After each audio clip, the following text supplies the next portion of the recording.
ഈ പുനരധിവാസവുമായി ബന്ധപ്പെട്ട് PK ഫിറോസ് ചില കാര്യങ്ങളൊക്കെ പറയുന്നുണ്ട്. കാരണം യൂത്ത് ലീഗിന്റെ മുസ്ലിം ലീഗിന്റെ ഭവന നിർമ്മാണ പദ്ധതിയുമായി ബന്ധപ്പെട്ടും യൂത്ത് കോൺഗ്രസിന്റെ ഭവന നിർമ്മാണ പദ്ധതിയുമായി ബന്ധപ്പെട്ടും വലിയ വിവാദങ്ങളും പ്രതിഷേധങ്ങളും ഒക്കെ ഉയർന്ന ഒരു പശ്ചാത്തലം കൂടിയുണ്ട്. ഇപ്പോൾ രാഹുൽ മാങ്കൂട്ടത്തിലൂടെ നമ്മോടൊപ്പം ചേരും. അതിനു മുമ്പ് PK ഫിറോസിന് എന്ത് പറയാനുണ്ടെന്ന് കേൾക്കാം. മുസ്ലിം ലീഗിന്റെ ഭവന നിർമ്മാണ പദ്ധതി വൈകിപ്പിക്കാൻ സർക്കാർ ബോധപൂർവം ശ്രമം നടത്തുന്നുവെന്ന് സംശയിക്കുന്നതായി Youth League general secretary Mundakkai പുനരധിവാസ ഉപസമിതി അംഗവുമായ PK ഫിറോസ് മീഡിയ വണ്ണിനോട്. എല്ലാ തടസ്സങ്ങളും മറികടന്ന് ലീഗ് ദുരിതബാധിതർക്ക് വീട് നിർമ്മിച്ചു നൽകുമെന്ന് തന്നെ അദ്ദേഹം അവകാശപ്പെടുന്നുണ്ട്. സ്ഥലം അധിക വിലയ്ക്ക് വാങ്ങിയെന്ന ആരോപണം അടിസ്ഥാനരഹിതമാണെന്നും PK ഫിറോസ് മീഡിയ വണ്ണിനോട് പ്രതികരിച്ചു. മുണ്ടക്കൈ ഉരുൾപൊട്ടൽ നടന്നിട്ട് ഒരു വർഷമാവുകയാണ്. വലിയ ദുരന്തം സംഭവിച്ചത് ജനമനസ്സുകൾക്ക് വലിയ ദുഃഖമുണ്ടാക്കിയ ഒരു കാര്യമാണ്. അവിടേക്ക് ലീഗ് വീട് നിർമ്മാണം നടത്തുമെന്നുൾപ്പെടെയുള്ള വാഗ്ദാനങ്ങളൊക്കെ നൽകുകയും ചെയ്തിട്ടുണ്ടായിരുന്നു. ഏതായാലും ഇപ്പോൾ യൂത്ത് ലീഗിൻ്റെ സംസ്ഥാന ജനറൽ സെക്രട്ടറി PK ഫിറോസ് നമുക്കൊപ്പം ചേരുകയാണ്. ഞാൻ പറഞ്ഞതുപോലെ ലീഗ് വീട് നിർമ്മിച്ച് നൽകാമെന്ന് പറഞ്ഞിട്ടുണ്ടായിരുന്നു. അപ്പോൾ ഈ ഭവന നിർമ്മാണം വൈകുന്നു എന്നുള്ളൊരു ആരോപണം ഇപ്പോൾ ഉയരുന്നുണ്ട്. അതിനോടുള്ള ഒരു പ്രതികരണം എങ്ങനെയാണ്? ഒന്നാമത്തെ കാര്യം, മുണ്ടക്കൈ ചൂരൽമലയിലുണ്ടായ ഉരുൾപൊട്ടലിൽ ദുരന്തബാധിതരെ സഹായിക്കാൻ വേണ്ടി വീട് നിർമ്മാണം മാത്രമല്ല മുസ്ലിം ലീഗ് പ്രഖ്യാപിച്ചിട്ടുള്ളത്. നേരത്തെ പ്രഖ്യാപിച്ച എല്ലാ കാര്യങ്ങളും പൂർത്തിയാക്കാൻ ലീഗിന് കഴിഞ്ഞിട്ടുണ്ട്. ഒന്ന്, രക്ഷാപ്രവർത്തനം, വൈറ്റ് ഗാർഡിൻ്റെയൊക്കെ സേവനം നമുക്ക് എല്ലാവർക്കും അറിയാം.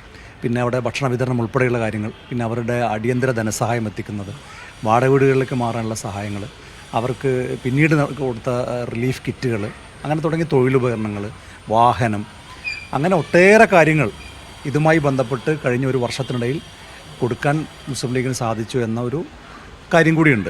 അതോടൊപ്പം ഞങ്ങൾ പ്രഖ്യാപിച്ച വളരെ പ്രധാനപ്പെട്ടൊരു പദ്ധതിയാണ് അവരുടെ പുനരധിവാസ പദ്ധതി. 100 പേർക്ക് ബഹുമാനപ്പെട്ട സയ്യിദ് സാദിഖ് അലി ശിഹാബ് തങ്ങൾ പ്രഖ്യാപിച്ച വീടിൻ്റെ പദ്ധതി. ആ പദ്ധതി ഞങ്ങൾ ആദ്യഘട്ടത്തിൽ ഞങ്ങൾ തീരുമാനിച്ചത് സർക്കാർ ഒരു ടൗൺഷിപ്പ് പ്രഖ്യാപിച്ചു.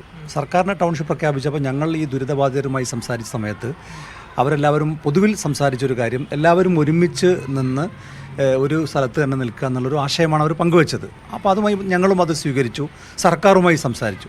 സർക്കാർ ടൗൺഷിപ്പ് പ്രഖ്യാപിച്ചു. ആ ടൗൺഷിപ്പിൻ്റെ ഭാഗമായി നിൽക്കാൻ ഞങ്ങളും ഒരുക്കമാണെന്ന് ബഹുമാനപ്പെട്ട കുഞ്ഞാലിക്കുട്ടി സാഹിബും അതുപോലെ തന്നെ പാർട്ടിയുടെ ജനറൽ സെക്രട്ടറി സലാം സാഹിബ്, PK ബഷീർ MLA, ഈ ഉപസമിതിയുടെ കൺവീനർ, അദ്ദേഹമൊക്കെ നിരന്തരമായി മുഖ്യമന്ത്രിയുമായി റവന്യൂ മന്ത്രിയുമായൊക്കെ ചർച്ച നടത്തി. പക്ഷേ ഒരു തീരുമാനവും ആകാത്തൊരു ഘട്ടം വന്നപ്പോഴാണ് ഏതാണ്ട് 7 മാസത്തോളം സർക്കാരിനെ കാത്തിരിക്കുകയാണ് ലീഗ് ചെയ്തത്.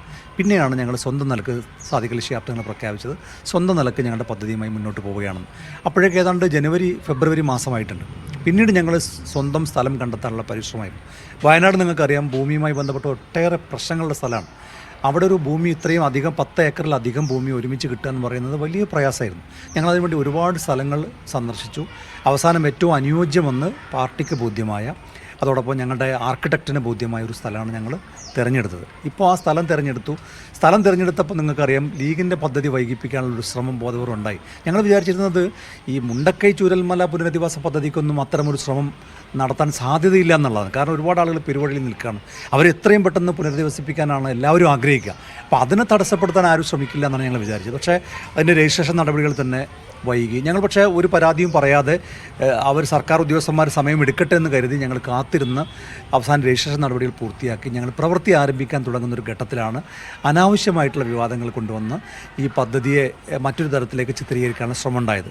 ഇപ്പോൾ ഞങ്ങൾ അതും മറികടന്ന് മുമ്പോട്ട് പോകാനുള്ള പരിശ്രമത്തിലാണ്. ഞങ്ങൾക്ക് വന്ന നോട്ടീസിനൊക്കെ, ഞങ്ങൾക്കല്ല ഭൂവുടമകൾക്ക് വന്ന നോട്ടീസിനൊക്കെ മറുപടി കൊടുത്ത് എത്രയും പെട്ടെന്ന് ഞങ്ങളുടെ ഡോക്യുമെൻറ്റ്സ് ക്ലിയറാക്കി പണി ആരംഭിക്കാനുള്ളൊരു ഘട്ടത്തിലാണ് ഇപ്പോൾ നിൽക്കുന്നത്. അതായത് സർക്കാരിൻ്റെ ഭാഗത്തു നിന്നും ഈ സാങ്കേതികമായ വിഷയങ്ങളിൽ ഒരു തടസ്സം സൃഷ്ടിക്കാനുള്ള നീക്കമുണ്ട് എന്നുള്ളതാണോ പറയുന്നത്? തീർച്ചയായിട്ടും. കാരണം ഒന്ന്, CPMൻ്റെ കൽപ്പറ്റ ഏരിയ സെക്രട്ടറിയുടെ ഒരു സ്റ്റേറ്റ്മെൻ്റ് ഉണ്ട്. അദ്ദേഹമാണ് പരസ്യമായി ആദ്യമായി ഈ പദ്ധതിക്കെതിരായി രംഗത്ത് വന്നത്. മറ്റൊന്ന്, CPMൻ്റെ മുൻ ഗ്രാമപഞ്ചായത്ത് പ്രസിഡന്റ്, അദ്ദേഹമാണ് പദ്ധതി പ്രദേശത്ത് ചെന്ന് ലൈവൊക്കെ കൊടുത്തത്. അദ്ദേഹത്തെക്കുറിച്ച് നമുക്ക് എല്ലാവർക്കും അറിയാം. നേരത്തെ പുത്തുമല ഒരു ദുരന്തമുണ്ടായപ്പോൾ ആ ദുരന്തത്തിൻ്റെ പുനരധിവാസ പദ്ധതിയുടെ ചെയർമാനായിരുന്നു അദ്ദേഹം. അതിൻ്റെ വിഷ്വൽസൊക്കെ കഴിഞ്ഞ ദിവസങ്ങളൊക്കെ പുറത്തു വന്നല്ലോ. അവിടെ എങ്ങനെയാണ് അവർ പ്രഖ്യാപിച്ച ടൗൺഷിപ്പ് അവർ നടപ്പിലാക്കിയത്. ചോർന്നൊലിക്കുന്ന വീടുകളിലാണ് ആളുകൾ ഇപ്പോഴും കഴിയുന്നത്. അപ്പോൾ അങ്ങനെയുള്ള ആളാണ് ഈ പദ്ധതിക്കെതിരെ രംഗത്ത് വന്നത്. അപ്പോൾ CPMൻ്റെ ഉത്തരവാദിത്തപ്പെട്ട ആളുകൾ രംഗത്ത് വന്നു. CPMൻ്റെ സംസ്ഥാന സെക്രട്ടറി തന്നെ ഈ പദ്ധതിയെക്കുറിച്ച് അന്വേഷിക്കണമെന്ന് മാധ്യമങ്ങളോട് പറയുന്ന സ്ഥിതിയുണ്ടായി.